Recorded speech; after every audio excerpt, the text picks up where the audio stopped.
বাংলাদেশে ইহুদি, নাসরা, খ্রিস্টান, হিন্দু, মুসলমান সবাই একসঙ্গে থাকে, আমাদের কোনোদিন দ্বন্দ্ব লাগে নাই। কেউ যদি নতুন ইস্যু তৈরি করে দ্বন্দ্ব লাগাতে চায়, আমরাও খেলা জানি, এটা মাথায় রাখতে হবে। আমরাও খেলা জানি। মুসলমানের সন্তান 313 জন বদরের যুদ্ধে বিজয় অর্জন করে দেখিয়েছে। বর্তমান সময়ে বিজয়ের জন্য বেশি মানুষ দরকার নাই, 313 জন মুসলমান দাঁড়িয়ে যাবে, সারা বিশ্বের বাতিলদের মাথা নষ্ট হয়ে যাবে। ঠিক কিনা যারা বলেন? এজন্য ভাইরা আমার, সজাগ থাকবেন। জামানা যাচ্ছে সামনের দিকে, ফিতনাও বাড়তেছে। যতদিন যাচ্ছে মানুষ কিয়ামতের দিকে আগাচ্ছে। রাসূল বলে গিয়েছেন, আনা ওয়াসসাআতু কাহাতাইন। তো কিয়ামত যত নিকটে হবে, মানুষ তত গুনাহগার হবে, মানুষের গুনাহ তত বাড়বে। তবে 50 বছর আগে যেই গুনাহ ছিল, আজকের সেই গুনাহ এক নয়। 50 বছর আগে মানুষ গুনাহ করলেও গোপনে করছে, ওটার প্রচারও ছিল না, প্রসারও ছিল না। আর এখন গুনাহ করে গোপনে, কিন্তু এটার প্রচারও হয়, প্রসারও হয়, ওখান থেকে আরো 100 জন শিখে। কি বলেন আপনারা? গুনাহের যত প্রচার হবে তত প্রসার হবে, যত প্রসার হবে দুনিয়া তত নষ্ট হবে। এই মোবাইলের মাধ্যমে যে গুনাহ হয়, প্রচার বাড়তেছে না কমতেছে? বাড়তেছে না কমতেছে? বাড়ার কারণে প্রসার হচ্ছে কি হচ্ছে না? এক সময় গুনাহ এত প্রচার হইতো না, এখন তো কেউ কারো দোষ পেলেই, ভাই লিঙ্কটা একটু দিয়েন তো। কি বলেন? বুঝেন না আপনারা? একজন গুনাহ করছে, ইনবক্সে যায়, দোস্ত লিঙ্ক আছে না, লিঙ্কটা দে। আজীব হাল। আপনি আরেকজনের গুনাহ দেখতেছেন, অথচ আপনার গুনাহ যদি হাজারো মানুষের সামনে প্রচার হয়, আপনি আমি কি চেহারা উঁচু করে দাঁড়ানোর ক্ষমতা আছে ভাই? তা আমি আরেকজনের গুনাহ দেখতেছি। রাসূল সাল্লাল্লাহু আলাইহি ওয়াসাল্লাম বলেন, মান সাতারা মুসলিমান সাতারাহুল্লাহু ইয়াউমাল কিয়ামাহ। কোন মুমিন, কোন মুসলমান যদি কারো দোষ গোপন রাখে, তো আল্লাহ পাক কিয়ামতে তার দোষ গোপন রাখবেন। সুবহানাল্লাহ, আস্তাগফিরুল্লাহ। কেউ যদি দুনিয়াতে কারো দোষ গোপন রাখে, এজন্য আমি বলছি গুনাহগার না এমন কেউ নাই, প্রত্যেকটা বান্দা গুনাহ করে। তবে মুমিনের গুনাহ একরকম, বেঈমানের গুনাহ আরেক রকম। মুমিন গুনাহ করে ভিন্ন, বেঈমান গুনাহ করে ভিন্ন। যারা ঈমান নাই, যারা নামাজ কালাম পড়ে না, ইসলাম পছন্দ করে না, এরা গুনাহ করে নারী মদ নিয়া, এরা জিনা করে, এরা মদ পান করে, এরা ঘুষ খায়, এরা দুর্নীতি করে, জনগণের টাকা চুরি করে বিদেশে পাচার করে। যারা ইমানদার এরা এই গুনাহ করে না। এরা মদও খায় না, নারী নিয়ে মেতেও থাকে না, দুর্নীতিও করে না, কাউকে ঠকায়ও না, ওজনে কমও দেয় না, নামাজও ছাড়ে না, হজও ছাড়ে না, যাকাতও নষ্ট করে না, সব ঠিকঠাক মতো চলে। লেকিন ইমানদারের পছন্দনীয় একটা গুনাহ, সেই গুনাহটার নাম হলো গীবতের গুনাহ। ইমানদার এটা খুব পছন্দ করে। কেন গীবতের গুনাহ ইমানদারের পছন্দ জানেন? কারণ শয়তান দেখে সে কোনো গুনাহ করতেছে না, একটা জায়গায় তো তারা লাগায় রাখতে হবে। এমন জায়গায় লাগায় রাখছে যে এই জায়গাটায় লাগলে তার আমল আস্তে আস্তে উই পোকা যেরকম মানুষের সম্পদ নষ্ট করে, ওই গীবতের গুনাহ মানুষের আমলকে এভাবে নষ্ট করে দেয়। এই জন্য মুমিনের পছন্দনীয় গুনাহ হচ্ছে কি? গীবতের গুনাহ। বলেন, গীবতের গুনাহ। গীবতের গুনাহ বান্দার আমলকে নিরিবিলি ভাবে, গোপনীয় ভাবে ধ্বংস করে। এজন্য আল্লাহ পাক রব্বুল আলামিন বলেছেন, এই তোমরা গীবত করো না, ওয়ালা ইয়াগতাব বা'দুকুম বা'দা, তোমরা একে অপরের গীবত করো না। মসজিদে ঢুকছে, নামাজ পড়ছে, বের হয়ে সাথে সাথে চায়ের দোকানে বসে বসে হুজুর করলোটা কি? কি বলেন? চায়ের দোকানে বসে বসে বক্তা বলে গেল কি, ওই মেম্বার কি করলো, ওই নেতায় কি করলো, যারা দুনিয়ার মানুষ সবার তলের যত ময়লা আছে এগুলো নিয়ে এসে নাড়াচাড়া করে, কিন্তু নিজের তলায় যে ময়লার অভাব নাই ওইটা দেখারও সময় তার নাই। এটা হলো ইমানদারের কাজ। তালিম করতে বসছে 10 জন, বিসমিল্লাহির রহমানির রহিম দিয়ে তালিম শুরু করে শেষ করার পরে গীবত দিয়ে শেষ করে। বাস্তবতা। স্টেজে বসলো আলোচক, নাহমাদুহু ওয়া নুসাল্লি আলা রাসূলিহিল কারীম দিয়ে শুরু করে, আর বয়ানের ফাঁকেও নিজেও গীবত করে। এটা ইমানদারের পছন্দনীয় গুনাহ। কতটুকু পছন্দ? মানুষ গোস্ত খাইতে যতটুকু পছন্দ করে। কি খাইতে? ও ভাই, গোস্ত পছন্দ নেই আপনাদের? একটা বাচ্চাও গোস্তের মজা বুঝে, একটা ছোট বাচ্চাও ও বললো গোস্ত দাও, গোস্ত দিয়ে ভাত খাবো, কারণ তার কাছে গোস্ত পছন্দের। আল্লাহ পাক বলেন যারা গীবত করে ওদের তুলনা আল্লাহ পাক মৃত ভাইয়ের গোস্তের সঙ্গে দিছেন। কেন? মানুষ গোস্ত খাইতে পছন্দ করে, ঠিক গীবত যখন করে তখন সে যেন তার মৃত ভাইয়ের গোস্ত খায়, কিন্তু কারো সামনে যদি তার মৃত ভাইয়ের গোস্তকে রান্না করে দেওয়া হয় সে কি খাবে? খাবে না, সামনে খাবে না, কিন্তু অগোচরে গীবতের মাধ্যমে সে তার আপন মরা ভাইয়ের গোস্ত খাচ্ছে। নাউযুবিল্লাহি মিন যালিক। এইজন্য আল্লাহ বলেন আইয়ুহিব্বু আহাদুকুম আইয়াকুলা লাহমা আখিহি মাইতান ফাকারিহতুমু। আল্লাহ পাক রব্বুল আলামিন বলেন কেউ তোমরা একজন আরেকজনের গীবত করো না। ওয়ালা ইয়াগতাব বা'দুকুম বা'দা ওয়ালা ইয়াগতাব বা'দুকুম বা'দা। খবরদার খবরদার, মুমিন যেন কেউ আরেকজন একজনের গীবত শিকায়াত না করে। কারণ এই বান্দা নামাজ পড়ে, রোজাও রাখে, হজ করে, যাকাত আদায় করে। মুমিন বান্দা কোনো গুনাহ করে না, অন্যায় করে না, কাউকে ওজনে কম দেয় না, ঠকায় না, কাউকে গালি দেয় না। কিন্তু যখন এক মজলিসের মধ্যে বসে নিজের অজান্তেই আরেকজন মুমিন ভাইয়ের দোষ ত্রুটি নিয়ে আলোচনা করে, এই দোষ ত্রুটি নিয়ে আলোচনা করার মাধ্যমে যে ইবাদত গুলো করলো সব ইবাদত আস্তে আস্তে ধ্বংস হয়ে গেল।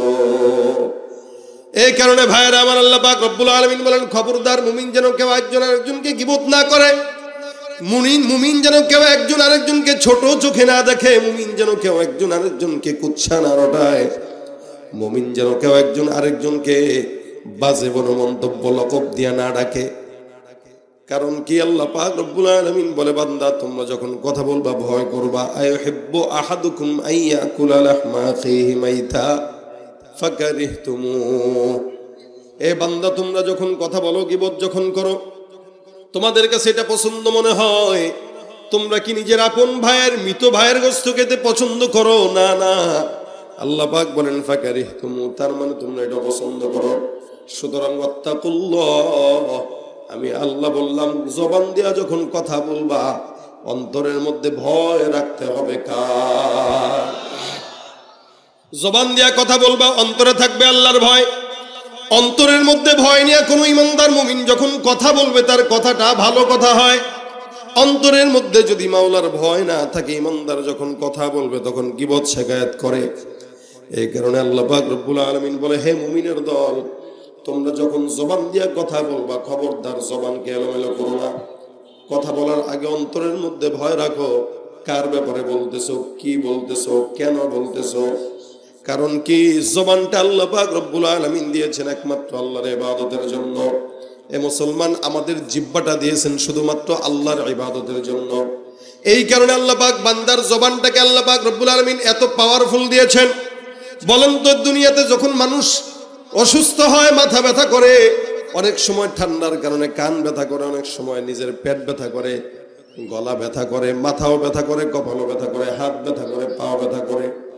এই জমিনের মধ্যে এমন কোনো বান্দা নাই যে বান্দা বলতে পারবে যে আমার জবান ব্যথা করে। না না না, আমার আল্লাহ পাক রব্বুল আলামিন বান্দার জিহ্বাটাকে এত দামি বানাইছেন যার কারণে সমস্ত অঙ্গ প্রত্যঙ্গ ব্যথা হইলেও জিহ্বা ব্যথা হয় না। কেন জানেন? জিহ্বা দিয়া বান্দা আল্লাহ আল্লাহর জিকির আদায় করবে। সুবহানাল্লাহ। জিহ্বা দিয়ে যেই কথাটাই বলবা সেটা যেন ঈমানের কথা হয়। জিহ্বা দিয়ে যেই কথা বলবা সেটা যেন লাগুন কথাবার্তা না হয়। কারণ আল্লাহ মুমিনের অনেকগুলো গুণের মধ্যে সূরা মুমিনুনের ভিতরে আল্লাহ পাক রব্বুল আলামিন বলেন কদ আফলাহাল মুমিনুন ওয়াল্লাযীনা হুম ফি সলাতিহিম খাশিউন ওয়াল্লাযীনা হুম আনিল লাগবি মুরিদুন। যারা সফল হয়েছে, কারা সফল হয়েছে জানেন? সফল হয়েছে যারা, তাদের গুণ হলো ওয়াল্লাযীনা হুম আনিল লাগবি মুরিদুন। তারা তাদের জিহ্বাকে অনর্থক কোনো কথা বলতো না, তারা তাদের জবানের হেফাজত করত, কাউকে গালিও দিত না, কারো ব্যাপারে কোনো মন্তব্য করতো না। এই মন্তব্য না করার কারণে, খারাপ কথা না বলার কারণে ওই সমস্ত মুমিনেরা দুনিয়ার জমিনে কিয়ামতের ময়দানে সফলতা লাভ করেছে। তার মানে জবানের হেফাজতের দায়িত্ব এটা আপনার আমার। এক সাহাবী রাসূল সাল্লাল্লাহু আলাইহি সাল্লামের কাছে আসছেন, এসে ডাক দেয়া বলতেছেন ইয়া রাসূলুল্লাহ, আমাকে একটু নাজাতের কোন আমল শিখা দেন। পয়গম্বর বলেন সাহাবী নাজাত পেতে চাও, জান্নাত পেতে চাও। সাহাবী ডাক দিয়া বলেন, ইয়া রাসূলুল্লাহ, নাজাত দরকার আছে, নাজাতের জন্য একটা আমল বলে দেন, যে আমলের কারণে আল্লাহ পাক রব্বুল আলামিন নাজাত দিবেন। রাসূল সাল্লাল্লাহু আলাইহি ওয়াসাল্লাম তাকে জিকির শিখান নাই। নবী করিম এক একটা সাহাবীকে এক একটা হালতে এক একটা আমল দিয়ে দিতেন। এক সাহাবী আসছে, তাকে একটা আমল দিয়েছেন, আরেক সাহাবী আসছে, তাকে আরেকটা আমল দিয়েছেন। অর্থাৎ মানুষের উপরে ভিত্তি করে পয়গম্বর মানুষদেরকে আমল দিতেন। এই সাহাবী এসে কয়, হুজুর আমাকে নাজাতের জন্য আমার একটা আমল দেন, যে আমলের কারণে আল্লাহ পাক রব্বুল আলামিন আমাকে নাজাতের ফয়সালা করবেন। নবী করিম সাল্লাল্লাহু আলাইহি ওয়াসাল্লাম ডাক দিয়া বলেন, আমলিক আলাইকা লিসানাক, হে বান্দা তুমি তোমার জবানের হেফাজত করো। যেই বান্দা তার জবানের যত বেশি হেফাজত করবে আল্লাহ পাক তাকে তত বেশি নাজাত দান করবেন। আচ্ছা বলেন, আমাদের জবানের হেফাজত আছে নাই? আমরা কথা যখন বলি উল্টা পাল্টা বলি, আমরা কথা যখন বলি এলোমেলো বলি, কথা বলতেছি কেন বলতেছি এটাও জানি না, কি বলতেছি এটাও বুঝি না, কাকে বলতেছি ওইটাও নজরে রাখি না। কি আমার বাপের বয়সী, আমার ওস্তাদের বয়সী, আমার বড় ভাইয়ের বয়সী, নাকি আমার ছোট, না আমার সমবয়সী, কাকে বলবো কি বলবো চিন্তা ভাবনা ছাড়া একটা ফুট করে জবান দিয়ে কথা বের করে ফেলি, আর ওই জবানের কথা আমার নাজাত নষ্ট করে আমার জাহান্নামের কারণ হয়, শুধুমাত্র কথার কারণে। এই জন্য হযরত আবু বকর সিদ্দিক রাদিয়াল্লাহু তাআলা আনহু উনি একবার জিহ্বাটাকে এরকম বের করে, এই জিহ্বাকে এরকম টিপ দেয় আঙুল দিয়ে, ডানে একবার নিয়ে টানে, বামে একবার নিয়ে টানে, পিছনে একবার নেয়, উপরে একবার নেয়, বারবার জিহ্বা টানে। সাহাবী একজন দেখে ডাক দেয়া বলেন, আবু বকর কাহিনী বুঝলাম না, আপনার মতো একজন সাহাবী পাগলের মতো কেন ব্যবহার করতেছেন? বলে কি ব্যবহার? বলে যে আপনি বারবার জিহ্বাটাকে নিয়ে ডানে নেন বামে নেন, এই কেন করেন আপনি আমাকে একটু বর্ণনা বলেন তো। আবু বকর সিদ্দিক রাদিয়াল্লাহু তাআলা আনহু ইসলামের কত নম্বর খলিফা? হ্যাঁ, 1 নম্বর। এত বড় একজন খলিফাতুল মুসলিমিন আবু বকর ডাক দেয়া বলে, ও ভাই, আমি আমার জিহ্বাটাকে একটু শাসন করার নিয়তে বারবার এরকম করে টান দেই, ডানে নেই বামে নেই। কারে শাসন করে? জিহ্বা। আচ্ছা জিহ্বা কিছু বুঝে রে শাসন করে যে? বারবার ডান দিয়া বামে নেয়, টান দিয়া বামে নেয়, উপরে নেয়, আবার হুট করে একটা টিপ দিয়া কয়, জিহ্বা খবরদার, নিজেকে নিজে সংযত রাখ, উল্টা পাল্টা মন্তব্য করবি না, কারো ব্যাপারে গীবত করবি না। এ সাহাবী জানো, আমি আমার জিহ্বাটাকে বারবার শাসন করি, কারণ হলো এই জমিনের মধ্যে যত মানুষকে বিপদের মধ্যে পড়তে দেখলাম শুধুমাত্র জবানের খেলাফের কারণেই দেখলাম। জবানের যার কন্ট্রোল নাই ওই বান্দার জমিনের মধ্যে শান্তি নাই, সম্মান নষ্ট হয়, ওয়েটও নষ্ট হয়, ঠিক কিনা? জবানের হেফাজত নাই, তার সম্মানের হেফাজত নাই। এই জন্য রাসূল সাল্লাল্লাহু আলাইহি ওয়াসাল্লাম অন্য হাদিসের মধ্যে বর্ণনা করেন, তুমি আমাকে 2টা জিনিসের গ্যারান্টি দাও, আমি তোমাকে জান্নাতের গ্যারান্টি দিব। সুবহানাল্লাহ। রাসূল বলেন, কয়টা জিনিসের গ্যারান্টি? 1 নম্বর নবী বলেন, তোমার 2 পায়ের রানের মাঝখানে যে জিনিস আছে, অর্থাৎ লজ্জাস্থান, তুমি তোমার লজ্জাস্থানের গ্যারান্টি দাও, আমি তোমাকে জান্নাতের গ্যারান্টি দিব। 1 নম্বর কিসের গ্যারান্টি? লজ্জাস্থানের গ্যারান্টি। রাসূল বলেন 2 নম্বর, যেটা তোমার চোয়ালের মাঝখানে যে জিহ্বা আছে, এই জিহ্বার গ্যারান্টি দাও আর লজ্জাস্থানের গ্যারান্টি দাও, আমি তোমাকে আল্লাহর জান্নাতের গ্যারান্টি লিখে দিয়ে দিব। সুবহানাল্লাহ। যার এটার কন্ট্রোল নাই, ওর সম্মানের কন্ট্রোল থাকে না, যে কোনো সময় কথার কারণে সম্মান চলে যায়। আমাদের বাংলাদেশের সাবেক প্রধানমন্ত্রী শুধুমাত্র জিহ্বার কারণেই তো শেষ হয়েছে না? উল্টা পাল্টা একটা কথা বলে দিছে রাগ মাথায়। কি বলছে বলেন? সে নিজে কল্পনা করছে যে এই শব্দ করার কারণে আমার হেলিকপ্টারে উঠতে হবে। হ্যাঁ, চিন্তা করছে? জবানের হেফাজত কত বড় দামি, এই স্পষ্ট প্রমাণ দেখেন। আবার নতুন করে উপদেষ্টা মন্ডলী হয়েছে, আরেকজন আইসা উল্টা পাল্টা মন্তব্য করছে, কেউ এটা বলে একবার এটা বলে, এদেরও উপদেষ্টা পদ গেছে। কিসের কারণে? ওই জবান দিয়ে উল্টা পাল্টা কথা বলছে। এই জন্য জবানের কথা বড় দামি কথা। এটা যদি কারো হেরফের হয়, তার সম্মান নিয়ে টানাটানি হয়, শুধু সম্মান না, মসনদ ছুটে যায়। আর যদি জবান কার হেফাজতে থাকে, আল্লাহর নবী বলেন জান্নাত তোর হেফাজতে আল্লাহ পাক দিয়ে দিয়েছেন। সুবহানাল্লাহ। এই জন্য ভাইরা আমার, রাসূল করিম সাল্লাল্লাহু আলাইহি ওয়াসাল্লাম বলেন তুমি তোমার জবানের কন্ট্রোল রাখো। আমলিক আলাইকা লিসানাক, জবানের হেফাজত করো। আমাদের দেশে অনেক বান্দারা আছে জবান দিয়া, দেখবেন বিশেষ করে নেতা কর্মীরা নির্বাচন সামনে আসলে জবান দিয়া উল্টা পাল্টা সমস্ত বান্দাকে আশার বাণী শোনায়। আছে না? আমরা ভোট দিয়েন, এটা দিমু, ওইটা দিমু, ওইটা দিমু। মূলত এগুলা জবান দিয়ে আমাদেরকে শোনায় আর কি, শোনানোর জন্য, কিন্তু একটাও আদায় করে? রাস্তাঘাট সব পুকুর বানায় রেখে দেয়। যদি 10 কোটি টাকা সরকারের তরফ থেকে নেয়, 2 কোটি টাকার রাস্তা, 8 কোটি নিজের পকেটে। কথা তো কিন্তু এটা ছিল না, কথা ছিল আমি আমার সর্বোচ্চ দিয়ে আপনাদের সেবা করব, আমি আপনাদের দাস, আমি আপনাদের গোলাম। কিন্তু পাশ হওয়ার পরে আমরা তার গোলাম হই, সে আমাদের মুনিব হয়ে যায়। জবানের ঠিক নাই, এই জন্য ক্ষমতাও ঠিক থাকে না। যখন ক্ষমতা যতদিন থাকে ততদিন সম্মান সালাম থাকে, ক্ষমতা থাকে না তো মানুষের পিটানির ভয়ে বিদেশে পালায়। কথা বলেন ঠিক কিনা ভাইরা আমার? এই কারণে জবান অনেক বড় দামি জিনিস। রাসূল বলেন তুমি এই জবানের হেফাজতের দায়িত্ববোধ নিবা, গ্যারান্টি দিবা, আমার থেকে জান্নাতের গ্যারান্টির কাগজ নিয়ে যাবা। যদি তুমি জান্নাত না পাইছো তো রাসূলকে বইলো। সুবহানাল্লাহ, কত বড় কথা, কত বড় কথা।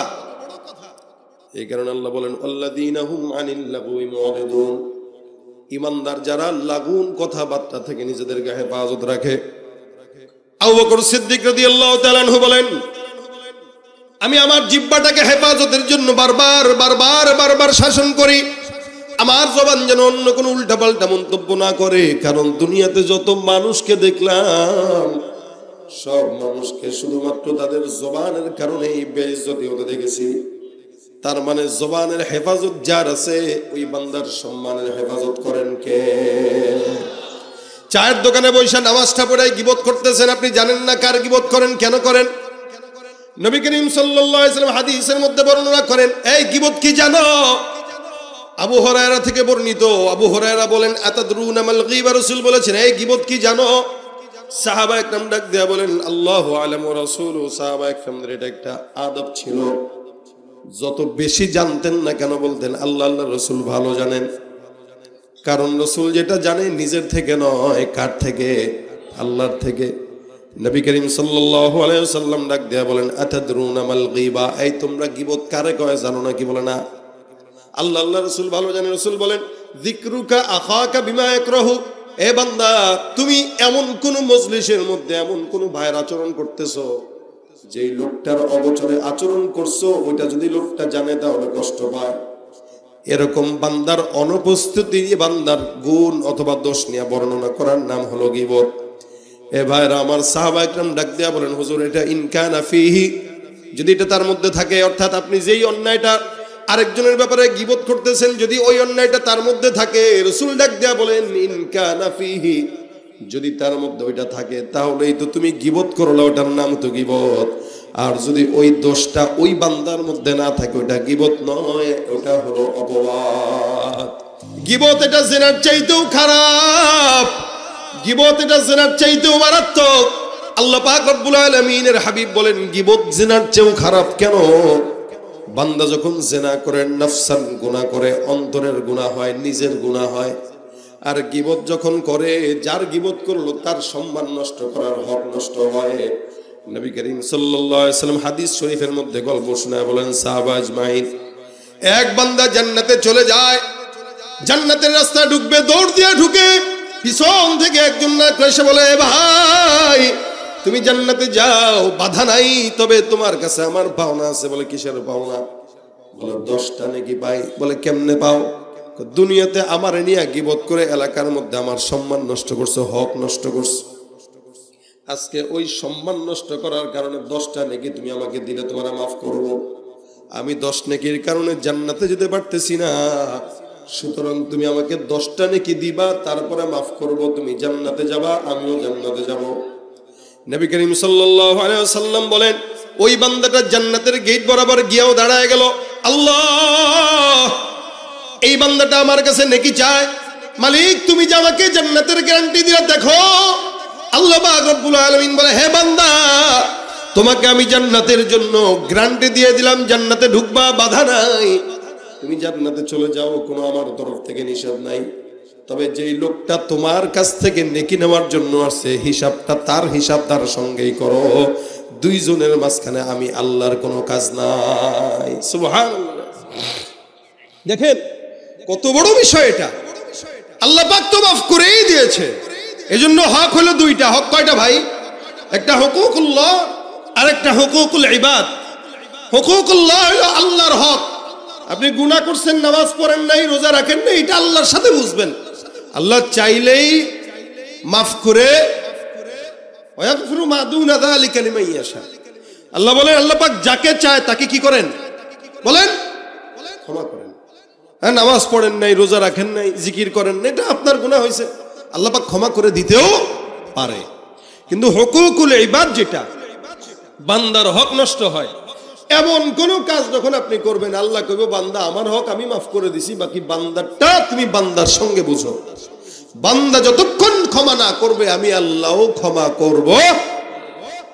আপনি আমার গীবত করলেন, আমার সম্মান নষ্ট করলেন, মানুষের কাছে 10 জায়গায় বলে বইলা যে এতে এমন এমন এমন, যে লোকটা আমার ব্যাপারে ভালো ধারণা ছিল, ওই লোকটা আপনার কারণে আমার প্রতি এখন আর ভালো ধারণা রাখে না। অথচ আপনি যা বলছেন একদম অযাচিত কথা বলছেন, না জেনে বলছেন, গুনাহের কাজ। তো ইনশাআল্লাহ এরকম লোক যারা থাকবে, এরা ওদেরকে যা কিয়ামতের ময়দানে ধরে বলবে, ভাই দুনিয়াতে আমার হক নষ্ট করলি, মানুষের সামনে ছোট করছিলি, আজকে আমাকে নেকি না দিয়া কই যাস? বলে কয় নেকি লাগবে? আমি আটকাইছি তো 90 নেকির কারণে। 90টা নেকি দে, তারপরে তুই তোর রাস্তা মাপ, আমি আমার রাস্তা মাপ। রাসূল করিম সাল্লাল্লাহু আলাইহি ওয়াসাল্লাম বলেন, নিশ্চিত জান্নাতি বান্দা ঢুকতে যেও আটকায় যাবে। আল্লাহ একটু কিছু করো না। আল্লাহ বলবে আমার কিছু করার নাই, আমার কিছু করার নাই, এটা আমার হক না, এটা তার হক। ও ভাই, দুনিয়াতে প্রত্যেক দিন টাকা ধরেন, কিন্তু টাকা আপনার না, আরেকজনের। ওই টাকা আপনি যতই বলেন এটা আমার, লাভ নাই। আপনার কাছে টাকার বান্ডিল থাকলেও কিছু কিনতে পারতেছেন না, লাভ নাই, কারণ এটা আপনার না, আরেকজনের। সে যদি আপনাকে দেয় তাহলে আপনি খরচ করেন, না দিলে আপনার কোনো লাভ নাই। আল্লাহ পাক বলে, বান্দা ওই বান্দার হক নষ্ট করছো, তার সঙ্গে বোঝাপড়া করো। এখন ওই নিশ্চিত জান্নাতি বান্দা, তার এই হক নষ্ট করার কারণে তাকে 10 নেকি দিয়া, এই 10 নেকি শূন্য হয়ে জাহান্নামী হয়ে যাবে, আর ওই বান্দা নিশ্চিত জাহান্নাম থেকে নিশ্চিত জান্নাতে ঢুকে যাবে। কথাটা কি বুঝছেন আপনারা? তাহলে বলেন, আমরা আমাদের জবান দিয়া 24টা ঘন্টা কত গুনাহ করি? আমরা আমাদের জবান দিয়া কতটা গুনাহ করি? প্রতিনিয়ত আমল করতেছি, গুনাহ করতেছি। মসজিদে নামাজ পড়তে গেছি, গীবত করতেছি, শিকায়াত করতেছি। এমন কোন জায়গা নাই যেখানে গুনাহ হয় না। আবার আকাবিরদেরকে গালি দেয়। কিছু কিছু নতুন নতুন ইমানদার আছে যারা আমাদের ইমামদেরকে গালি দেয়, যারা আমাদের আকাবিরদেরকে গালি দেয়, যারা আল্লাহওয়ালা বুজুর্গদেরকে গালি দেয়। মনে রাখবেন, আমাদের আকাবিররা জান্নাত বুঝে তারপরে কবরে গেছে, আর আমরা দিন যত যায় দুনিয়া বুঝি, জান্নাত বুঝি না, জাহান্নামের রাস্তায় যাচ্ছি। কি বলেন, ঠিক না? ইমানদার দাবি করে, ইমানদার দাবি করে জবানের হেফাজত নাই, ইমানদার দাবি করে নামাজ নাই, ইমানদার দাবি করে সুন্নাত নাই, ইমানদার দাবি করে টুপি পরে না, ইমানদার দাবি করে নামাজ ভালো লাগে না, ইমানদার দাবি করে মানুষের সঙ্গে দ্বন্দ্ব হাঙ্গামা না লাগলে ভালো লাগে না। আমার আল্লাহ ডাক দেয়া বলেন, মুসলমান দাবি করলেই মুসলমান হয় না, মুমিন দাবি করলেই মুমিন হয় না। এই জন্য আল্লাহ পাক ঘোষণা করেন, মিনান নাসি মান ইয়াকুলু আমান্না বিল্লাহ ওয়া বিল ইয়াউমিল আখির ওয়া মা হুম বিমুমিনিন। মানুষের মধ্যে এমন এক দল থাকবে যারা নিজেরা নিজেদেরকে মুমিন বলে দাবি করবে, কিন্তু আমি আল্লাহ বললাম যাদের কাজের মধ্যে মুমিনের কোনো পরিচয় নাই, এরা যতই মুমিন দাবি করুক, এরা মুমিন নয়, এরা মুনাফিক, এরা ভণ্ড, এরা বেঈমান। ঠিক কিনা?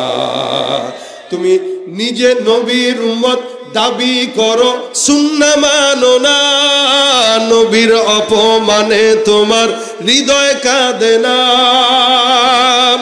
নবীর উম্মত দাবি করো, সুন্নাহ মানো না, নবীর অপমানে তোমার হৃদয় কাঁদে না। তুমি বিজাতীয় সংস্কৃতিতে সপেছো পরাণ, তুমি বিজাতীয় সংস্কৃতিতে সপেছো পরাণ। তুমি কেমন মুসলমান তুমি কেমন মুসলমান। নামাজের সাথে নাই পরিচয়, মানো না কোরআন। নামাজের সাথে নাই পরিচয়, মানো না কোরআন। তুমি কেমন মুসলমান, তুমি কেমন মুসলমান। তুমি সুদের টাকায় প্রাসাদ গড়ো, ঘুষ ছাড়ো না। দিন দুঃখী না খেয়ে মরে, খবর রাখো না। ঠিক কিনা? সুদের টাকায় প্রাসাদ গড়ো, ঘুষ ছাড়ো না। দিন দুঃখী না খেয়ে মরে, খবর রাখো না। তুমি ঘুষ খেয়ে বিচার করো সাজিয়া প্রধান। তুমি ঘুষ খেয়ে বিচার করো সাজিয়া প্রধান। তুমি কেমন মুসলমান, তুমি কেমন মুসলমান। নামাজের সাথে নাই পরিচয়, মানো না কোরআন। নামাজের সাথে নাই পরিচয়, মানো না কোরআন। তুমি কেমন মুসলমান, তুমি কেমন মুসলমান। বলেন তো মুসলমান কি নামের নাম না কামের নাম? বলেন। কাজের, কাজের। ক্বালু সামি'না ওয়া আতা'না। যা শুনবো তাই কি করব? কথা বুঝে না এরা। কি করব? সামি'না ওয়া আতা'না। শুনবো, ইতাআত করব, শুনবো, মানবো। আর ইহুদি খ্রিস্টান নাসারা বেঈমানদের হালত হইল সামি'না ওয়া আসাইনা। শুনবো, এক কান দিয়ে ঢুকাবো, ছাগলের মতো আরেক কান দিয়ে বের করে দিব। আর মুসলমান যদি হাল এই হয়, প্রতিদিন ওয়াজ শোনার পরেও যদি গীবত বন্ধ না হয়, প্রতিদিন ওয়াজ শোনার পরেও যদি নামাজ না ধরতে পারে, প্রতিদিন ওয়াজ শোনার পরেও যদি নিজের পরিবর্তন না হয়, ভাই এই জাতি হইল ইহুদি জাতির মতো, যারা শুনে আর ছাগলের মতো বের করে। কথা ঠিক না? এই জন্য রাসূল বলেন, তোমরা দুইটা জিনিসের গ্যারান্টি দাও। আল্লাহ পাকের হাবিব বলতেছেন আমি জান্নাতের গ্যারান্টি দিব। এই জন্য রাসূল সাল্লাল্লাহু আলাইহি সাল্লাম বলতেছেন আমলিক আলাইকা লিসানাক, তুমি তোমার জবানের হেফাজত করো। কারণ যে জবান যত বেশি চুপ, ওই জবান তত আগে নাজাত পায়। সুবহানাল্লাহ বিহামদি। মান সাকাতা নাজা। রাসূল বলেন যে যত বেশি চুপ থাকে সে তত বেশি কি পায়? নাজাত পায়। নাজাতের সবচেয়ে, দেখবেন বোবা মানুষের কোনো শত্রু আছে? নাই। বোবার কোনো শত্রু নাই, পাগলের কোনো শত্রু নাই। কেন? বুঝে টুঝে না, বাস ও নিজের মতো নিজে নিজের দেশে নিজেই রাজা। বোবাও ঠিক এরকম, সারা দুনিয়ার মানুষের সঙ্গে চলবে ফিরবে, তার কোনো শত্রু নাই, কারণ সে কথাই বলতে পারে না। এজন্য যে ব্যক্তি যত কম কথা বলে, ওই ব্যক্তির শত্রুতাও তত, শত্রু মানুষও কম, ওই ব্যক্তি বিপদেও পড়ে কম। কথা বলবো, বলবো না এটা না, উত্তম কথা বলবো, কারণ কথা এটা দামি জিনিস, এটা মানুষের ভিতরে থাকে। আল্লাহ পাক যদি আমাদেরকে বলতেন এক একটা কথার কারণে 10 টাকা করে আমাকে বিল দিবা, জীবনে কত কথা বলছি ভাই, টাকা দিতে দিতেই তো শেষ হয়ে যেতাম, বাড়ি গাড়ি করতাম নাকি? পারতাম। কিন্তু আল্লাহ পাক জবানটাকে আমাদেরকে একদম আনলিমিটেড দিয়ে দিয়েছেন, যত মন চায় তত কথা বলতে পারতেছে। এই বেশি পায়ে গেছে, এই কারণে আমাদের জবানের কোনো হেফাজত নাই। যদি লিমিট হয়ে যাইত যে 1 বছরে এত শব্দ, এই বেশি শব্দ ব্যবহার করতে পারবে না, তাহলে প্রতিদিন শব্দ একটা করে বলতো আর গুনতো যে কয়টা বাকি আছে, গনি। কি বলেন? কিন্তু আল্লাহ পাক এটারে ফ্রি দিয়ে দিছে। এই জন্য বান্দা যা মন চায় মুখ দিয়ে তাই বলে, যা মন চায় তাই করে।